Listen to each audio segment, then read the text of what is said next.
Hello hi అండి, అందరికీ నమస్కారం. అందరూ భోగి ఎలా జరుపుకుంటున్నారండి? ముందుగా అందరికీ సంక్రాంతి శుభాకాంక్షలు అండ్ హ్యాపీ భోగి అండి. మేమైతే మా అత్తగారు ఊరికి వచ్చాము సంక్రాంతి సెలబ్రేషన్స్కి.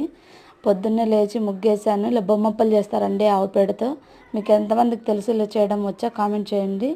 ఇలా బొమ్మప్పలు చేసి మధ్యలో పెట్టేసి ఇలా పూలు వేసేసి పెడతాము.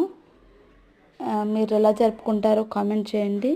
మేమైతే చాలా స్టార్ట్ అయింది ఈరోజు నుంచి, నిన్నటి నుంచే స్టార్ట్ అనుకోండి క్లీనింగ్ మొత్తం. ఈరోజు పొద్దున్నే లేసేసి ఇలా చెరుకు గడలు, భోగి కుండ, పాలు పొంగిస్తారు కదండి, అలా హ్యాపీ భోగి అనేది వేసాను. నా ముగ్గు ఎలా ఉందో కామెంట్ చేయండి. ప్లీజ్ సబ్స్క్రైబ్, లైక్, షేర్ అండి. Please happy Sankranti and happy Bhogi, happy Kanuma. అందరూ సంక్రాంతి బాగా జరుపుకోవాలని కోరుకుంటూ ప్లీజ్ సబ్స్క్రైబ్, లైక్, షేర్ అండి. బాయ్.